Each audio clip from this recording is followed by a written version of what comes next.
What's up, people? We are live. Let's go. How's it going? We are talking DC20 rule reveal, part 5, if I remember correctly. My numbers. Yes, part 5. Yes. What we got? Who we got?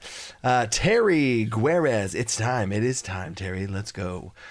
He's late. Hey, whoa. It's 8:30. It's 8:31 right now. Whenever I looked at the clock, it said 8:30. Okay, I am exactly on time. And then at the buzzer, you know what I'm saying? To use a coach analogy there, at the buzzer. Kiwis here. Brandon, Samuel Flynn, Grand Old Dwarf with the bow, Max H, Takashi? What? Hey, Fireman. Oh, I like the Y in there. Fireman, first time catching. Hello, Fireman. Colby, let's go. It's first time able to make it to one of these live. 2 people the first time. Let's go. What's up, David? 323 Starlight. Erevan. Let's go. You missed the alert. I try and post these alerts. I forgot the wrong overlay. I try and post these alerts, or I try and post the live streams earlier, just so that we have as much of a heads up as I can, so people can schedule it into their busy schedules, if you know what I'm saying. So we are talking rule reveal part 5. If you have not seen any of the rest of these before, then I do them in order. If you missed any of these, you want to get caught up, or if this is the first one and you just want to kind of see if you're even interested in these rules and it sounds interesting to you, listen to this one. And if you're like, oh dang, this is kind of cool, you can go check out the other ones, and I go through the whole thing. So let me actually get. I forgot the boss. I got to reset the hype boss. I didn't even reset my stuff. So then I guess you could say I am late. I didn't reset all my stuff. Ah, man, I'm sorry. But here's how this works. I'm going to go over the stream, or over the rule set for the first part. In fact, let me switch over so y'all can see what I'm looking at, right? Sneaky sneak. Oh, Samuel's at work, guys. Samuel's at work. Don't let his boss know. Hex, what's up, Hex? Did I get everybody in there? PH Arbex. Oh, PH Arbex had to leave. Night PH. Tabletop Phoenix. Yeah, let's go. That play tester. I know you want to play test, dude. Let's go. Shiloh Trigg, excited. Eddie Blanton, let's go. Eddie's here. Eddie is my right-hand man in creating this game. So, and you can see it right here. Purius, that's his online moniker or whatever. Brandon Lane, another fellow YouTuber making content about DC20 RPG, doing some sneak peeks on his channel too. Let's go. Horse in the ands. You're early. I hope you're still here, Horse. Chris Bernard with a bunch of questions. I love it. I'm going to get into that. And speaking of, Drunkard Farnham, what's up? I think I've said all my what's ups. And Bugs here. And Wolf. Oh, you doing, Wolf? Okay. See, what are you talking about, Coach? And Michelle's here. Let's go. See my two ink bugs. Bug, you weren't even in. Oh, because you called me late. That's probably why I ignored your trolly message. And Liam's here. I've said my hellos. So here's how this works, people. I'm going to go through this thing and go through. This is the DC20 RPG alpha document. I'm going to go through this little list right here, and you can see all the rules and all the different colors. The squares are different colors of stage of development. It goes red, orange, green, purple. Purple is ready for alpha, etc. So looking good is what I'm saying. Looking good. This is what we're going through here tonight. And yellow is what we've already gone through.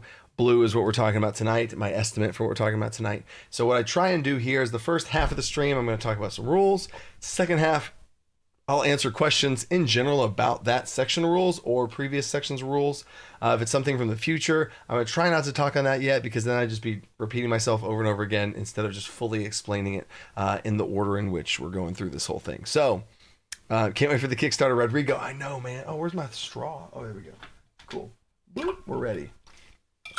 So, only other thing how this works is any super chats go to Fight the Boss and you become the next boss, and go to the stream goal. If we hit the stream goal, I do an alpha access giveaway where you'll have access to the alpha. If you're already in access to the alpha, which is different reward tiers on Patreon, which is the whole way of how this system is even able to be developed in the first place. How I can come in here and make it every day is thanks to my patrons, so shout out to you guys. But if we hit the goal, I'll give away that. And if you do want to ask a question that's just out the box, not on topic, just a random question about DC20 or whatever, that's the way that I'll jump on those, and appreciate the support as well, because everything from this stream goes to that as well. So without further ado, let's dive in, baby. And then yeah, I'm talking about the Kickstarter. Heck yeah, dude. Alpha, beta, Kickstarter. Boom. That's the plan. All right. So advantage, stacking, and disadvantage in the action list. Okay. So last time what we talked about, in fact, I think this constitutes going to the actual document. So we're going to scroll on down here and go to the actual document. So combat resources, we're going to talk about combat actions here. So boom, this is the actual alpha rules right here. And this is in a pretty solid state to where you could almost even say this is beta, and almost even would probably be launching the whole thing. But anyway, so here's how actions work. You have 4 action points in combat. The quick and dirty of it, because I did explain this last time, maybe I should have paired it with this time, but there's that. You have 4 action points in DC20 RPG instead of an action and then a movement and then a bonus action, maybe if you have a bonus action, and then a reaction, but you only get 1, etc. Whoo, man. If you really think about it, that's a lot just for a new player, or just 4 different resources in combat. So in DC20 RPG, you have 1 resource, which is action points. You have 4 action points. You spend them to do things. If you want to move, you spend an action point, and you can move up to 4 spaces. Or some people are faster, slower, whatever. 4 spaces is the norm, right? You could spend an action to attack. You could spend an action and take the hide action. You could spend an action to, or you could spend 2 actions to dodge. You could spend 1 action. There's lots of different cool things where you have these action points to spend on stuff. Ooh, baby, that's so cool, right? It's very free and very flowing. The one thing I will say, and my favorite part of this, is reactions. If reactions in DC20 are not the same as in D&D or Pathfinder. In D&D and Pathfinder, you have 1 reaction, and as soon as you take that reaction, you're done. No matter what happens, if somebody leaves your threatened range for opportunity attack, you can make 1, but then if everyone else leaves on their turn, you can't. You already took your reaction. That's a little lame. So in DC20, you have reactions, which are opportunities for you to take an action and spend your action points, right? So if you have 4 action points, let's say you're last in initiative for the sake of this example, and you're sitting there and you're in combat, somebody does a drive-by past you and they run right on past you, right? And you want to take an opportunity attack. Sweet. You take the attack action, you make an opportunity attack at them. Awesome. You had a reaction, something you were able to do, because spellcasters don't have opportunity attacks. They don't get opportunity attacks. It's a martial only thing, people. Okay.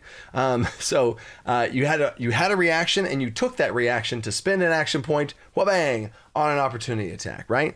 And then let's say it happened again.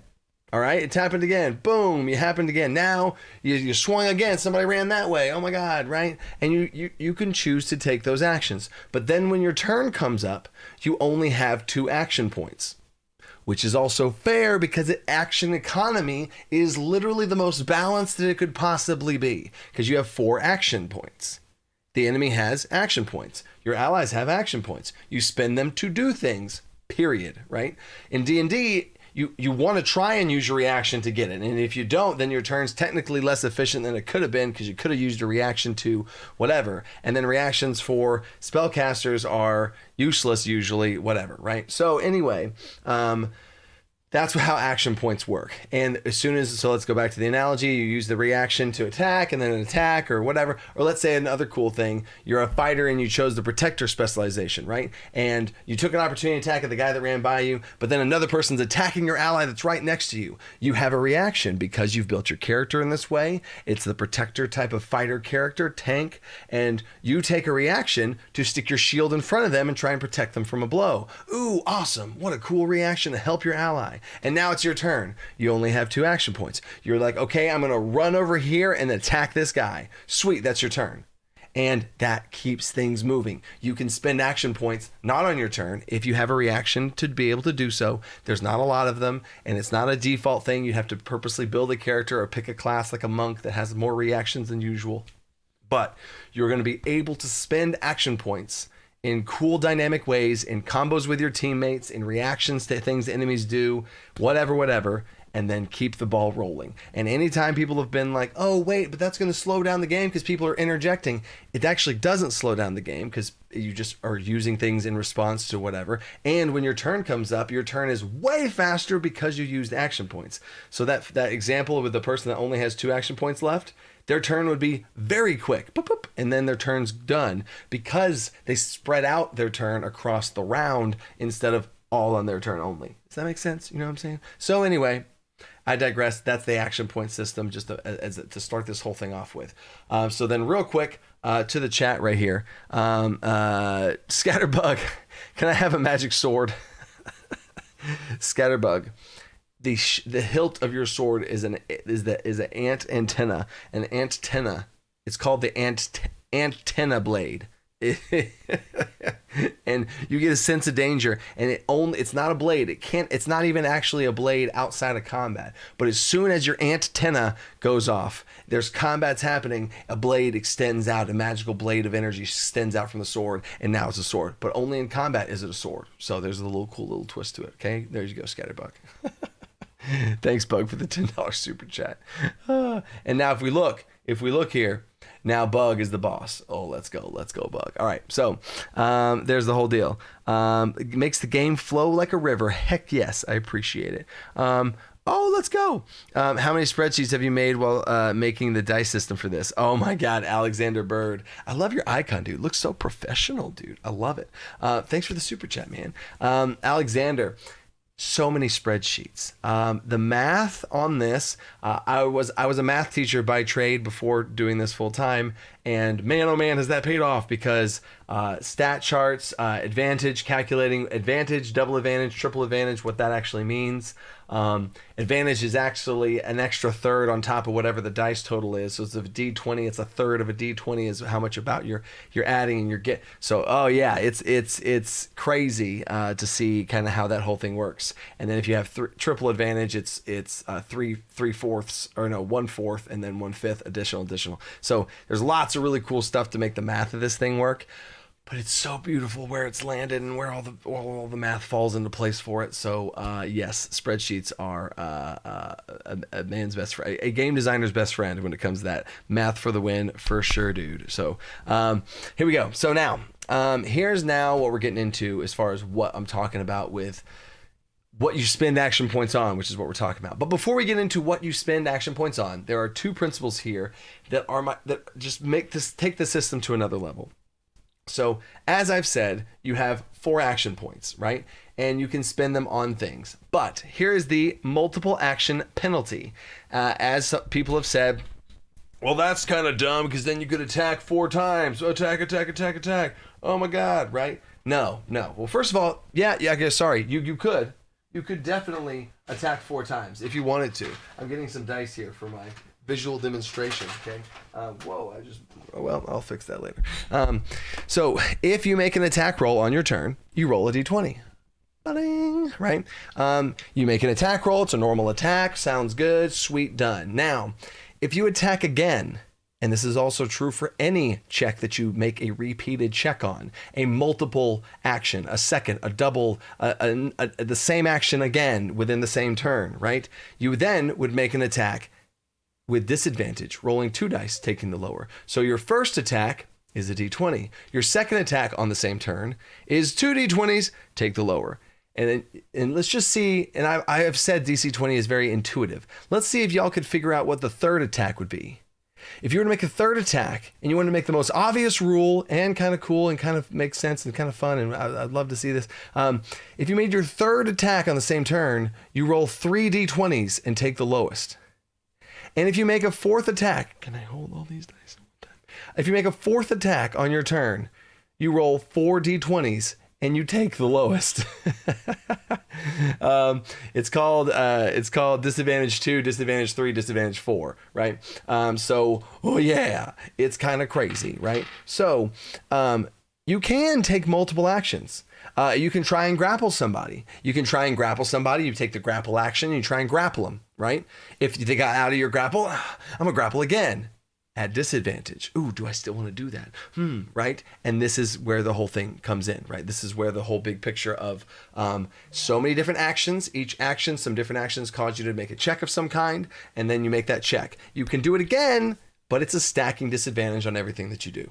Cool. Except the help action and except the move action. We'll talk about those. Those are a little bit unique in different ways. I'll say the move action now. Taking the move action has no penalty. You just get your movement speed. So if your movement speed is 4, you take the move action, you spend 1 of your action points, you have 4 spaces of movement. And that movement lasts throughout the whole round, right? Or throughout your whole turn, right? So you can spend that movement as much as you want. You can take the move action, move 1 space, attack somebody, move another space, hide, change your mind, move another space, and then take another move action and move some more, right? Or whatever you want to do, right? It's very, very fluid in that way. So that's one big concept to take in mind. Second concept, hold up. Well, we got some more super chats. Hold up. Samuel Flynn with a $20 super chat, combined hype action. Samuel Flynn, as a first-time super chatter, appreciate you, Samuel, just took the hype action in the chat. I don't know what the hype action does. Let's see. The hype action causes everybody to make random emojis in the chat. A random emoji, not a purple emoji. It's not any sort of theme or anything like that. It's not a party. It's just a random emoji that means nothing, and that's what the hype action does, and that's what Samuel just did. So this is now whenever y'all would do something, some sort of emoji in the chat, because he took the hype action. Appreciate you, Samuel. You rock, dude. And then Liam, oh no, all the random emojis coming in, pushed up the super, okay, let me scroll back up. Liam with a super chat. Thank you, Liam. 3D20 super disadvantage, 4D20 ultra disadvantage. They're not going to have names like that with super and ultra. It's going to be disadvantage, and there's a parentheses with a 2 or 3 or 4, etc. in there. So it'd be disadvantage. You'll see I have a whole section in the rules that talk about that as far as the phraseology of that. But I do love the ultra disadvantage. That's funny. Oh wow, we truly good job, y'all. Truly random emojis. I don't see any theme there whatsoever. Absolutely great. I love the bell, Michelle. That's really cool. I just ring that bell, ring that notification bell. Okay, cool. Just checking. My wife is not feeling the best today. She is sick right now, and I have my phone on loud just in case she needs me. So I'm on standby. So we're all on standby here, people. So be ready. Brian Olson sent a foot. Brian, I see a lot of the happy blue whale looking emoji. So thank you. Thank you, Samuel, again for the hype action. That's taking the hype action. I love it. All right. So now there's stacking disadvantage like we've talked about. And then there's also advantage. There's 2 sides of the same coin. This is super cool. And I love this because of the player agency that it grants people. Here's how it works. You have 4 action points. Any action that you take, say that again, any action you take that you make a check for, any action that you roll a d20 for, an attack, a hide, a grapple, anything, right, that you roll a d20 for, if you spend an action point to do an action, you can also spend another action point to grant yourself advantage on that. Okay? So if you want to make an attack roll, but you really want it to hit, you can make an attack at advantage. It's just 1 attack, right? So you're spending 2 action points for 1 attack at advantage. You know what I'm saying?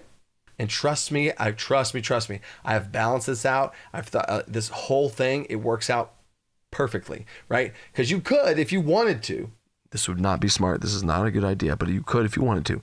You could make an attack, give yourself advantage, double advantage, triple. You could roll 4 d20s and take the highest, and that would be your entire turn. But you could do that if you really needed to grapple something and everything depended on this grapple. You could grapple, give yourself advantage, give it again, give it again. I'm grappling the hell out of this guy. You know what I'm saying? So you really can do that. Now, I don't foresee people granting them triple advantage on one thing, and that's ultimately not optimal, just in general, right? The most creative use of this, and this is a purposeful game design mechanic, is if you really wanted to make a bunch of attacks, but you didn't want to have a bunch of disadvantage, you could do something where you could like take the move action to run in, right? And now you have 3 action points left. You spend 1 action point to attack, right? Which would be, you'd make an attack, right? And then your second attack, right, would be a disadvantage. So I spend my first action to make an attack. I would make a second attack at disadvantage, but I could spend another action point to give myself advantage, canceling out one and make a flat roll, right? So I would move, make an attack, and I'd spend both of these together to make one attack, single flat attack, canceling out the advantage would cancel out the disadvantage, and it all blends together, baby. So that is how actions work just across the board on and for all actions, right? So, hold up. And then, oh my gosh, Liam, bro, wait. We have super chat. Okay, hold on. Let me do these in order. 323 Starlight, $5 super chat. Thank you, bro. If an ally attempted to grapple an enemy within 5 feet, could you use your reaction to aid in the grapple? Now, 323 Starlight has brought up an amazing point. So, in general, default with no character features, no extra attributes, no default, like just straight up raw version of the game, the answer to your question is no, right? If an ally attempted to grapple an enemy you're within 5 feet of it, could you use a reaction to aid in the grapple, right?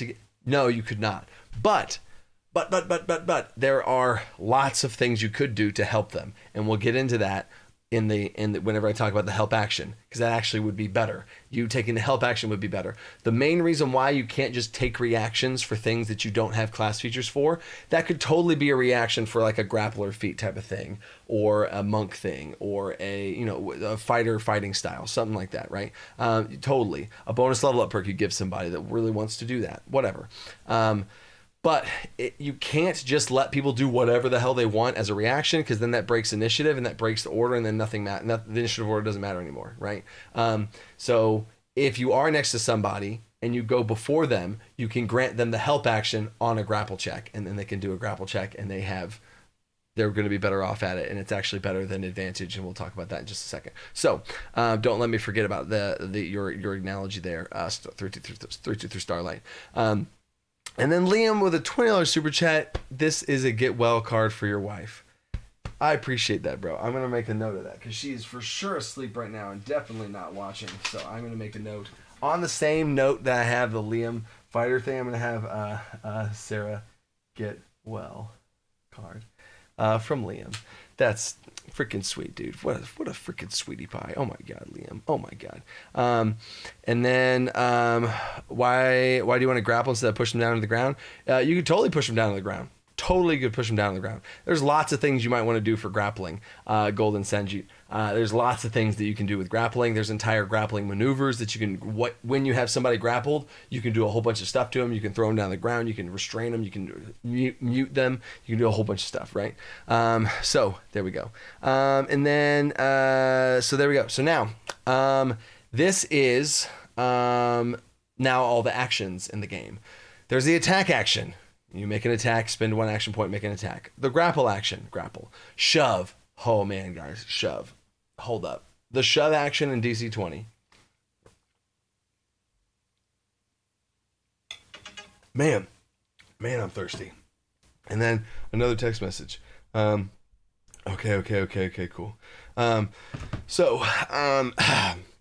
The shove action. You spend 1 action point to attempt to shove a creature within 1 space of you. 1 space is 1 square. Distance also in DC20 is measured in spaces, like square grids on a space. 1 space is 5 feet. It's very simple. And it's more intuitive to talk about spaces on a grid. It's also empirical, to where it doesn't matter what country you're from. It's 1 space. Measure it in feet, measure it in meters, measure it in whatever you want to measure it in. It's a space. It's one space, one square on a grid. Very simple. Because that's what we're all looking at anyway, whether we're online, digital, whatever. You get the idea, right? And you don't have to divide by fives anymore. Exactly, Alexander. Man, Alexander, me and you were synced up on math, bro. Okay. So how shove works is you can shove a creature within one space. You make an athletics check contested by the target's martial check. Time out. We got to talk about martial checks. So, in D&D, how there's so many freaking times that you can't, there's in the game, like in the rule book. Oh, let me turn on the fan. It's hot. I'm getting hyped up in here, y'all. That hype action got me hot. Okay. That sounded weird. Okay. So many times in D&D where it says, all right, you make an especially with grappling and anything physical related. You make an athletics check, and the target gets to make an athletics check or an acrobatics check, and they get to choose. An athletics check or acrobatics check, they get to choose. An athletics check or an acrobatics check, they get to choose. Why on earth do they have to say that so many times? So in DC20, there's a term for that called a martial check. A martial check is a choice between athletics or acrobatics. The two main martial stats in the game, the two main martial skills in the game is acrobatics and athletics. So if I say make a martial check, you just choose between those two, probably whatever's higher. That's it. There's also martial saves. A martial save are the two physical stats of agility and might. It's a might save or an agility save, you choose. So martial save, your choice between those two versions. Martial check, your choice between those two versions. Very simple, very clean. Lets us be able to say things very, very quickly. Let's go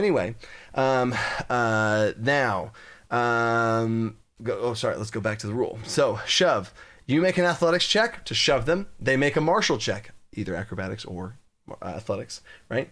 Success. You push the creature one space, plus an additional one space for every 5 that your check is higher than theirs, right? So if you beat them by 5, you push them back 2 spaces. Beat them by 10, push them back 3 spaces. Whammo, crazy, right? They get a natural 1, oh baby, right? You know what I'm saying? So anyway, and then there's another cool part here. Knock prone. Shove and prone is connected together. You can choose to reduce the total distance that the target is pushed by 1 space to instead make them prone. Boom. So if you just straight up barely win, let's say you barely win the contest there, and they're going to be pushed back 1 space, you can instead choose for them to be knocked prone instead.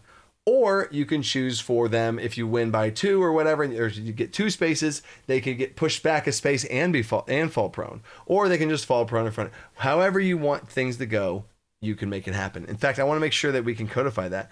You push the creature 1 space, knock prone. You can choose to reduce the total distance that the target is pushed by 1 space to knock them prone instead. I'm also going to make a note here. I'm going to pull up on the side for me and Purius to talk about. Is a shove action, choose to go prone and not be moved at all. I want that to be a choice that people can make. Okay, anyway, and then does prone have the same bonuses and penalties? Oh no, prone is much scarier. Standing up from prone triggers opportunity attacks. Ooh baby. And so yeah, that's one of the biggest changes to prone. So prone is scary, and prone is actually being prone in combat would be terrifying. Okay, like if you're on your butt, like you get knocked on your ass in combat, what? Like that's real bad. So anyway, martial check makes so much sense. Thank you, Rodrigo. Nice. And there's parallels for all spellcasters. Spellcasters have the same type of parallels across the board. So yes, there's gonna be some tons of symmetry. There you go. Whoa, Liam DePilla, Liam with another $20 super chat. Brant, Liam, bro. Terry Guerrez inspired me. Whoa, can I petition to make Liam's legendary note a magic item? Roll a percentile die, and depending on what you roll, either gain 100 gold or a random piece of lore. Liam's legendary note. It's a magic item, and you get lore or gold. I love it. And both are valuable. I love me some lore, love me some gold. There you go. Two things that a lot of players, gold loses its value over time in games. I'm also going to try and fix that. And lore, a lot of times, is not used to its biggest. So I love that magic item, dude. I love that, Liam. It's funny. What are running ideas for the official name? I'm not. Nope. Samuel. That is top secret. Not going to talk about that right now. Mainly because there is a scenario where this is called DC20 RPG, and that is the name of the game. There is a scenario for that. I think it is clever. I think the DC20 has a whole bunch of interconnected meaning to it and everything, and it makes sense. I also think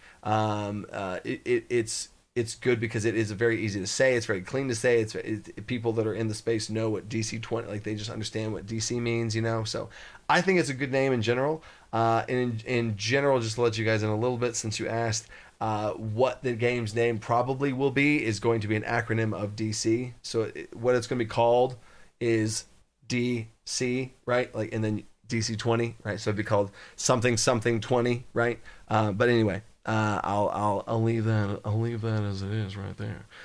So anyway, disarm, tackle, spell, casting a spell, disengage and dodge. This is super cool. I love disengage and dodge. So this opens up some interesting things here. Is in D&D, whenever you are in melee with something and you want to run away, you have to either one of these two options. You either run away and they get an opportunity attack against you, and then they get an opportunity attack against you and you might get hit by it and that might be really bad, or you take your action to fully disengage and then you run away, but that always feels bad and then your whole turn's just shot. Oh man, right? So with 4 action points, we can do something unique and interesting here. So disengage, you can spend 1 action point to impose disadvantage on an opportunity attacks. On all opportunity attacks made against you until the start of your next turn, right? So if you just kind of want to disengage, but you don't want to invest a lot of points into disengage, you can only spend 1, granting disadvantage to attacks against you. But if you spend a second point, right, an empowered disengage, you want to spend 2 full points, now you're immune. Now it's a full disengage action, and you have fully disengaged and you're immune to opportunity attacks. That is what a normal standard disengage would be. But hey, look, you spent 2 and you still have 2 action points left over. How cool is that, right? And then dodge works the same way. If you just want to dodge a little bit and be a little bit defensive from this next attack you're going to get, right? Or you use 3 action points and you're like, do I really want to make an attack at disadvantage or triple disadvantage? Or like, I could take the, I'm just going to take the dodge action to try and lower my damage down just a little bit, right? It's something easy to do, right? Be a little bit more defensive. You can spend 1 action point to impose disadvantage on just 1 attack, just the next attack, and that's it.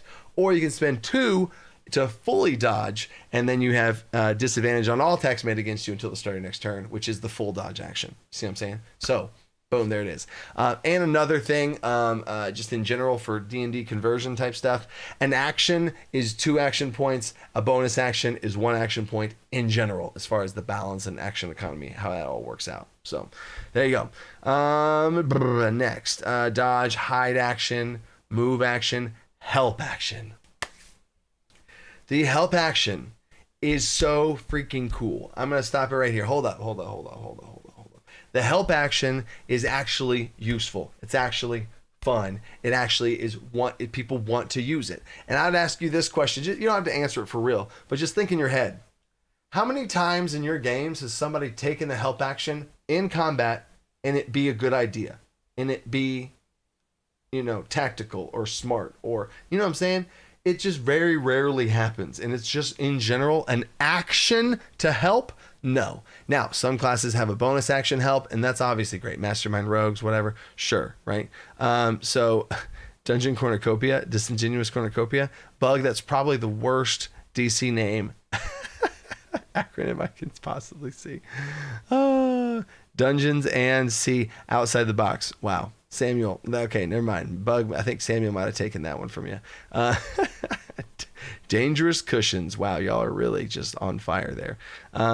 That's funny. And then guess what the limit of 1 action, like most you can do. No, you can take multiple help actions. We'll talk about that here in a second. So here's how the help action works. When you take the help action, you spend 1 action point and you grant a help die to an ally. This help die is a D8. You give them a D8, and that is the help die. Average of a D8 is 4.5, which is actually better than advantage, technically. And another distinction between get advantage and a D8, right? Gaining advantage, which roll another D20, and adding a D8 to your roll. In the case of a D8, adding a D8 adds to the cap possible, the overall highest possible cap, right? Adding another D20 just gives you a higher chance to roll higher within the space of 1 through 20, right? You could roll a 20 or a 19 or whatever, but let's say you roll a D20 and you got a 19, you roll another D20, you get an 18 or a 19 again or whatever, or 20, whatever. Now, I know natural 20s are great, but let's say it's like a 19 or something. You have not increased the actual cap of it, right?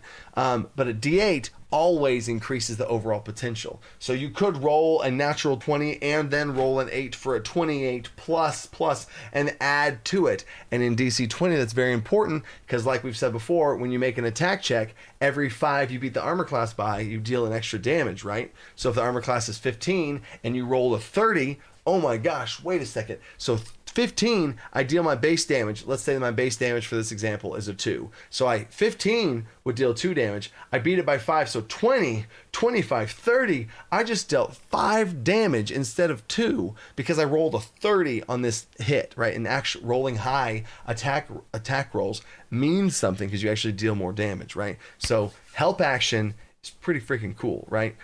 So also to answer to Sky, oh my god, space star 323 starlight 323 star, yeah, 323 starlight's question. So if you want to help with an attack check, you can help with an attack check. You declare an ally, you declare an enemy, and you can grant them a help dice. You have to be within 1 space of your ally to like hype them up and help them out, or within 1 space of the target to distract and mess with them, right? And that's the rules for the attack check. You got to be close to somebody. You can't just be like attack check and like you just grant the help dice. It just floats out there randomly. You got to be within 1 space of your ally or the enemy, and however that would work for you. And then for a skill check, you can grant help. You can grant a help die to take the help action, grant a help dice, whatever, on a skill check. But you have to do so with a skill that you have mastery in, proficiency, right? So if I have athletics, if I have mastery in athletics and I have a friend that's going to make an athletics check and it's my turn and I'm right there, I could give them the help dice for their athletics check. But let's say I don't have proficiency in athletics and my wrestle an alligator, right? I saw that in the chat too. One of my, there's a huge alligator that just came out of the swamp and is going to attack us, and the barbarian of the group's running up to go wrestle it, right? And I could, on my turn, take the help action to call out to him because I'm proficient, I have mastery in the animal skill, and I know about some crocodiles. And I'm like, hey, watch out for the thing, make sure you close his mouth, whatever. And I would grant the help die to them. So now when they make their grapple check, they would have a D8 on top of their grapple check whenever they make their grapple check. So you can do some really cool stuff when it comes to help actions, and I love it. And then there's free actions, which you can like open up a door, sheathing, unsheathing. You can do that for free. There's a little bitty list of free things you can do. Once per turn, you can do it for free, and then if you do another one, it costs. Now it costs 1 action point, right? So there's that. Object actions, interaction with the object, drinking a potion, 1 action point, all that kind of stuff. All super simple. Search actions, investigate, all that kind of stuff. And then skill-based actions gets a little bit more involved. But that is actions. There we go. So we talked about stacking disadvantage, gaining advantage, list of actions. There we go. That is the big picture there. Boom. So I'm going to go to the chat real quick, see if we have any questions about that and before we get into martial maneuvers. And maneuvers are amazing. Maneuvers are amazing. That's all what I'm going to say here. And then let's see, Hex. Have you considered reducing the available AP points to weaken a creature? 100% Hex. Hex, thank you for bringing this up. Monsters. All we're talking about right now is kind of like PCs, right? We're talking about PCs and how they work. But Hex brought up monsters. 100%. you can change around monsters and how much action points they have. And it's beautiful and it's brilliant and it feels great. So let's say, and you can scale the action economy. Action economy. Any dungeon master out there knows what I'm talking about with the action economy. This game's all about action economy. If you got one monster and it doesn't have any legendary actions, doesn't have any layer actions, doesn't have anything, and it's just one monster, I don't care how big and bad it is. If you got a party of 5 players, they are going to stomp on it because it's going to take a turn and then they're going to go, and then come on, there's no way, right? You can bake so much stuff into this system because of the action points. For example, I'm going to do both ends of the spectrum here. So let's say I have a party of 5 players, 4 action points each. 4 times 5 is 20.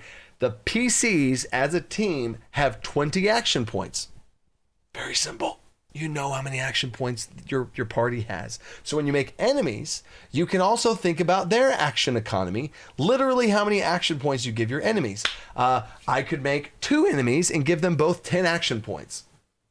That's wild, right? Now, there's a lot more. There's a longer discussion on what you would have to do if you give a monster 10 action points, because its turns would be wild and crazy.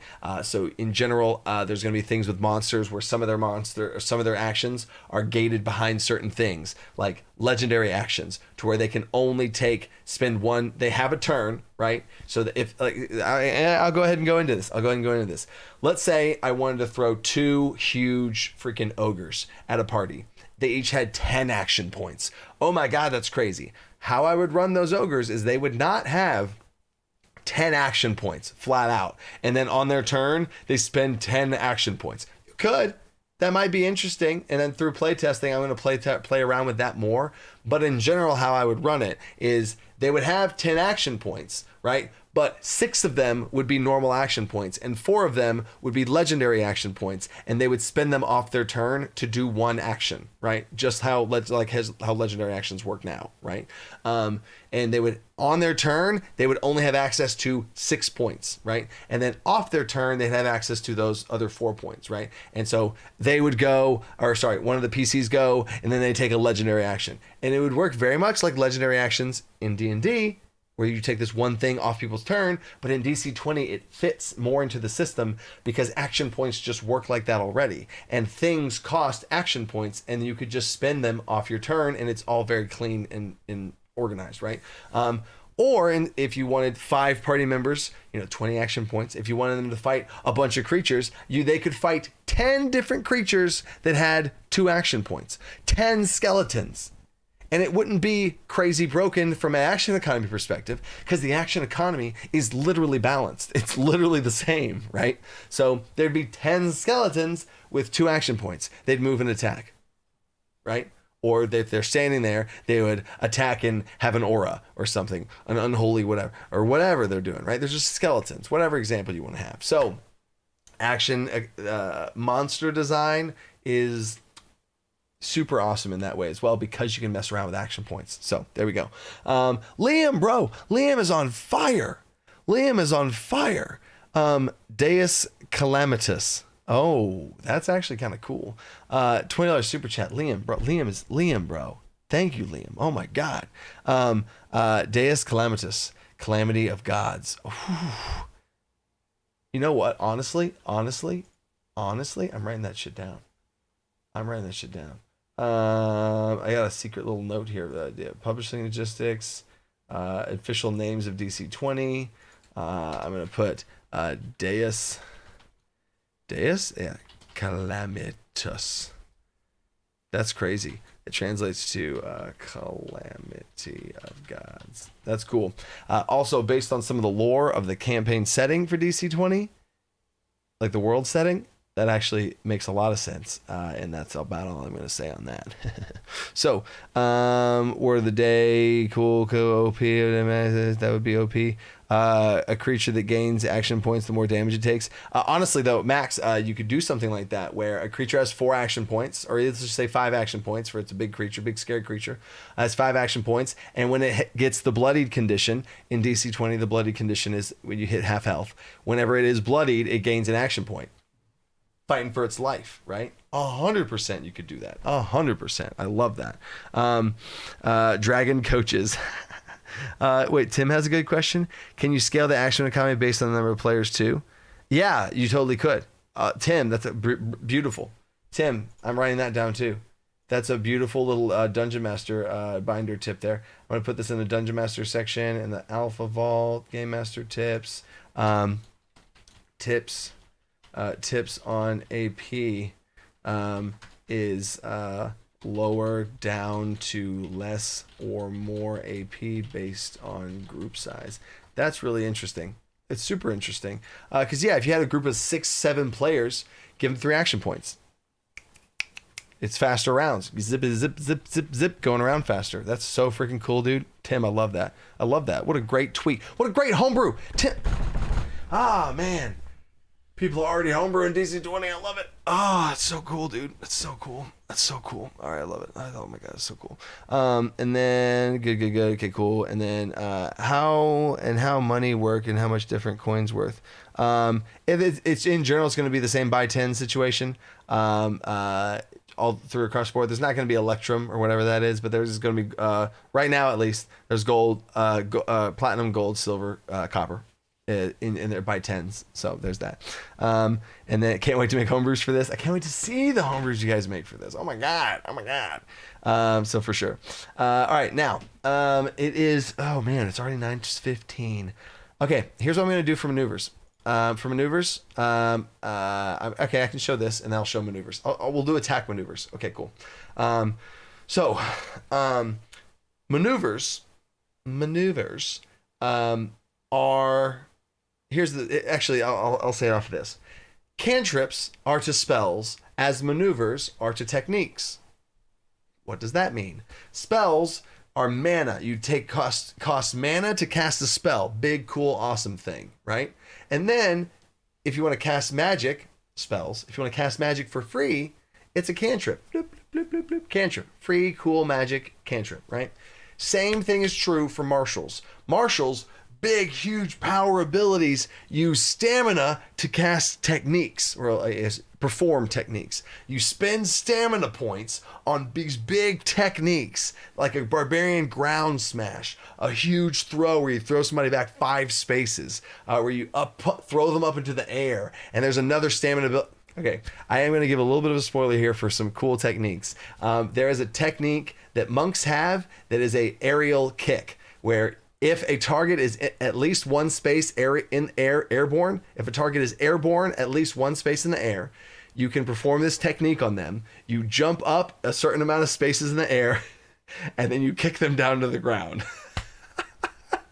So cool. So 1, flying creatures jumping up and bang, like kicking them down to the ground.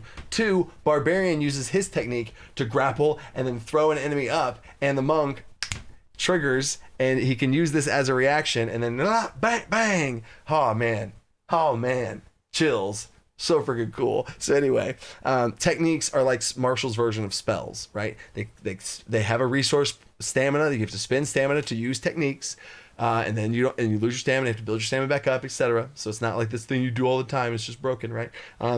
So that's techniques. And then if you want to do cool, fancy stuff like with your weapons and with your attacks and stuff, and instead of just attacking like this, right? If you want to do cool trip attacks and throw attacks and shove attacks and all these other kind of attacks, right? Those are maneuvers. They are free. They cost action points, right? Just like cantrips cost action points, right? You can do these maneuvers and they're super cool and stuff. So spells cost mana and you have little cantrips. Techniques cost stamina, and you also have maneuvers. So it's a completely synergized system there, right? So we're going to get into it after the super chat from Brandon. Oh, the original Brandon of the Brandon squad. Brandon with the $20 super chat. First of all, thank you, bro, for the $20 super chat. Let's go. Oh my God. Thank you, Brandon. Brandon has a quick question. Let's go. If you were to go ham with spells or techniques, how many could you possibly have max? I'm making the UI for Tailspire and just need an idea how much space I'd need for players' lists. Okay. How many could you possibly have? Okay. So I will, because of Brandon's super chat, I will go to the classes list, and I will show this first of all. This is the first time I've shown this. This is the class list for DC20. There's 23 classes right there. The Specialist and the Witch, which Specialist's name is also in development. The Witch and the Specialist are the two that are probably not even going to be made.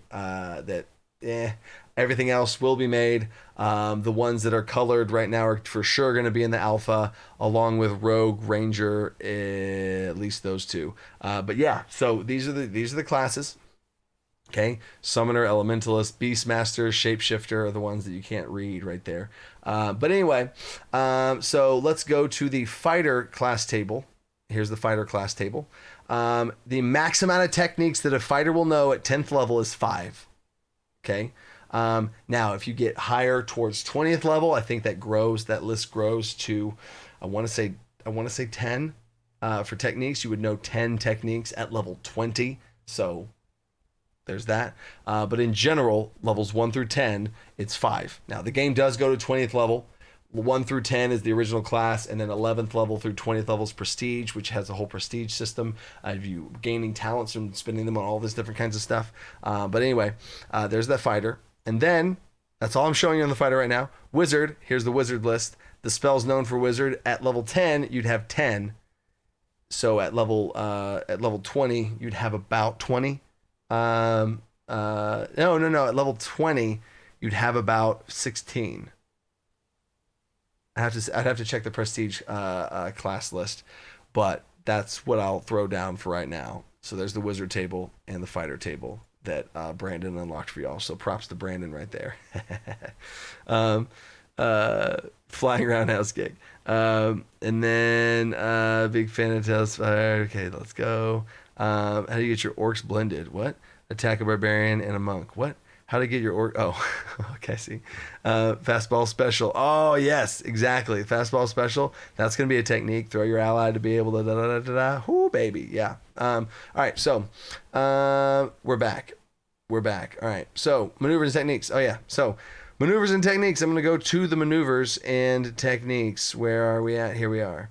Maneuvers. All right. We are right here. So hold on. All right. So now I'm going to explain this the best I can. And we're almost out of time, but I really want to make sure to get this in here because this is so exciting. Quick story. Play testing at DC20 at GaryCon. Multiple people had said this, and this happened to multiple people. At the end of the day, we're play testing a new game. People just made a character. You know, a lot of people aren't really min-maxing and using every single feature to the most, the best. Well, they're just trying to learn the game. So it's really hard to min-max a game you learned a couple seconds ago, right? So this is no shade thrown to any of these players because every single player that I played with was amazing. And I loved they were all great. But a lot of the martial characters, a lot of them, at the end of the session, like, man, I really loved what the warlord could do. I really loved what the fighter could do. Yeah. And I was like, okay, I'm going to say this now, but I don't know if you realized there were multiple people that never used a class feature at all. And they're like, wait a second. I never used second wind as a fighter. And I never really used my fighting style was like a passive thing that I could do. So you're telling me I had that much fun playing a classless level 1 character, and the way that action points work and the way that you spend action points in these attack maneuvers are so much fun because you can create your own attacks and moves, that I wasn't even playing a class, and I was basically playing a level 1 commoner, like fighter, a level 1 fighter with no features, and only this, and it was that much fun. So that is a huge beacon of this system of what I love about for those martials, because spells are awesome, right?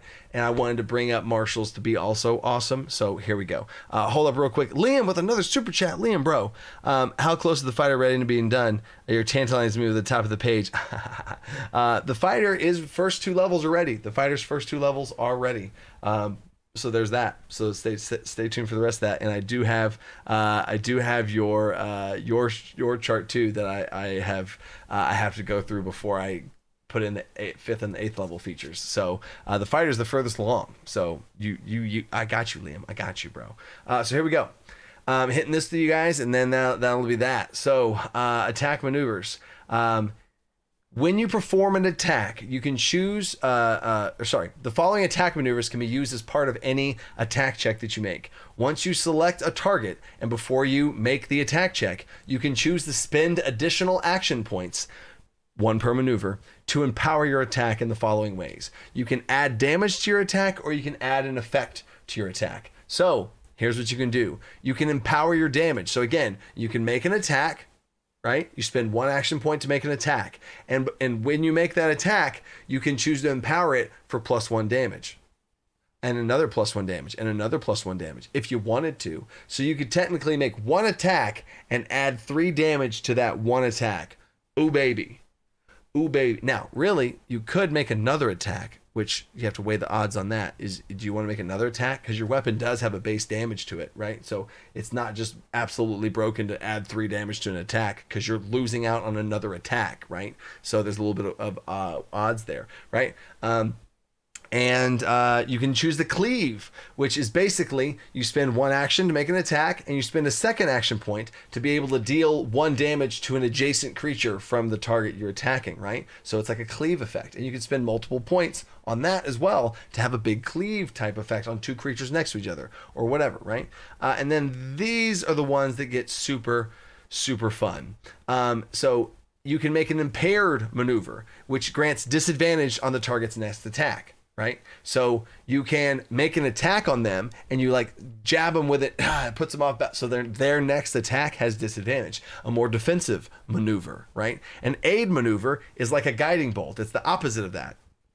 You grant advantage to your ally's next attack on that target. So you can give the target disadvantage, or you can give allies advantage and like create a weak spot or whatever, like to move them around. To role play it however you want to do this whole thing. Make up your own moves here, your own signature abilities, right? Hamstring maneuver, reduce the target's movement speed by 2 spaces until the end of their next turn. You can hamstring them, slow them down a little bit, right? Something's trying to run away from you. You can spend an action point and make a hamstring maneuver, right? But here's where it gets really cool. You can mix and match these things and add as many as you want into 1 attack. If I wanted to stop a creature in its tracks, right, I could spend an action point and then spend 2 action points for 2 hamstring maneuvers, which would mean 2 + 2 is 4 spaces of movement to slow it down by. Damn. Now, it would have to fail a save, right? There'd be a save to this. The creature would make a save to try and not be slowed down. So it's not like it just automatically happens automatically. That's not all of these effects. All of these effects, in order for the effect that you're choosing to take place, they would have to fail a save, right? So whenever you make these fancy maneuvers, you make an attack check against their armor and see if you hit them or not, and that's where the damage comes in. And just like we talked about last video, if you want to know more about what I'm saying right now, towards the end of last live stream, part 4, I talked about dynamic attack saves and how they work. But you make an attack roll against their armor class to deal the damage. They make a save against your save DC for the effect, right? And that's always a 2-way street, right? You're always both rolling a D20. You are rolling for damage against them. They are rolling to save against the effect, right? So if they fail that save on that double hamstring maneuver, their speed is reduced by 4 spaces. Right? So then, in order to overcome that 4 spaces of movement lost, they would have to spend an action to gain 4 spaces of movement, and then not be able to use it, and then they have to spend another move action to then be able to move, right? So, and it's really trying to slow them down in that way, right? So there's that. And then trip maneuvers add the prone condition. Shove maneuvers is the knockback. Lunge maneuvers temporarily grant yourself 5 feet of reach, right? How cool is that? So if you have a normal sword that does not have reach, but man, there's a creature that's just right there. You can spend an action point. You take the attack action and you spend an action point to reach and lunge and hit him right there. How cool is that? I had somebody with there's a creature in a treetop canopy, and they had a spear, and they're like, how far up in the canopy are there? I'm like, oh, it's about 15 feet up, or sorry, I said like 3 spaces up, right? So normally they could attack. A normal weapon could attack 1 space up.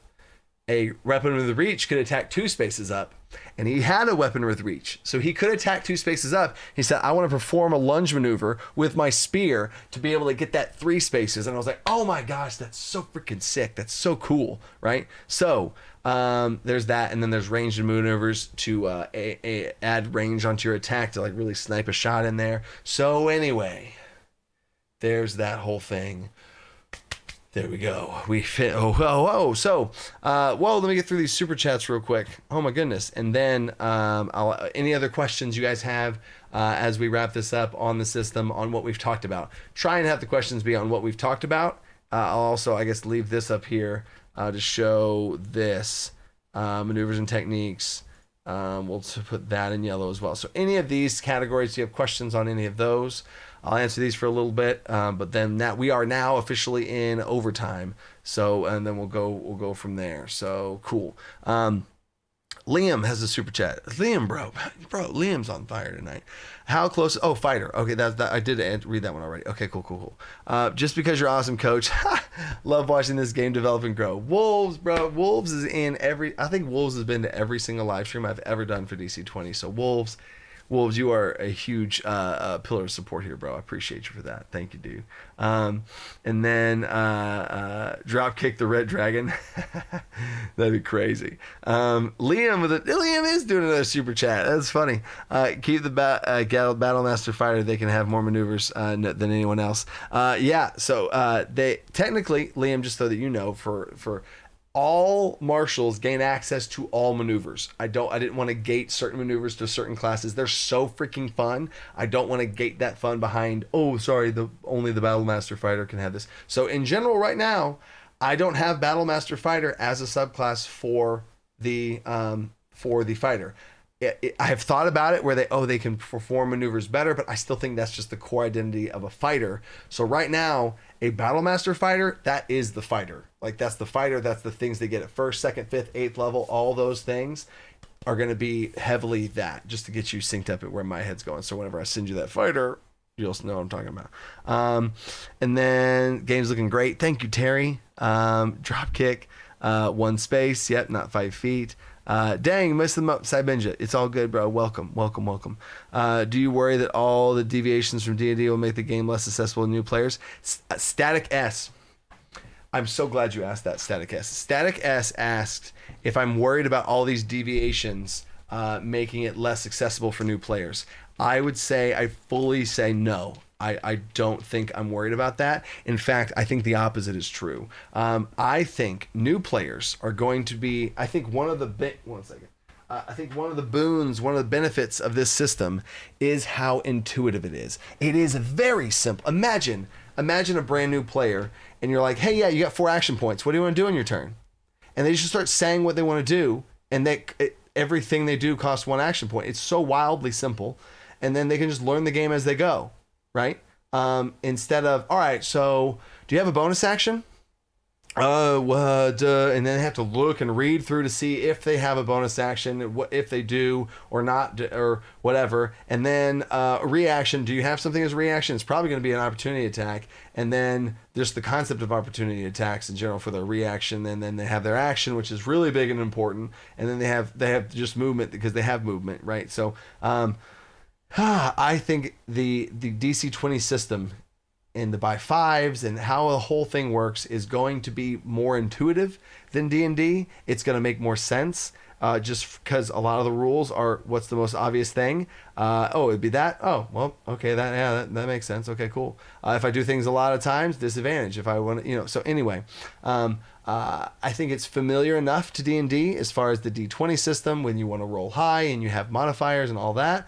I think it's similar enough that you're going to feel at home if you have a background in D&D, but all the rule changes I think are also going to be refreshing. They're going to be a breath of fresh air and they're like, that's been the reaction I've gotten from every single person that's played it or that I've talked to about it. So there's that. I love that question.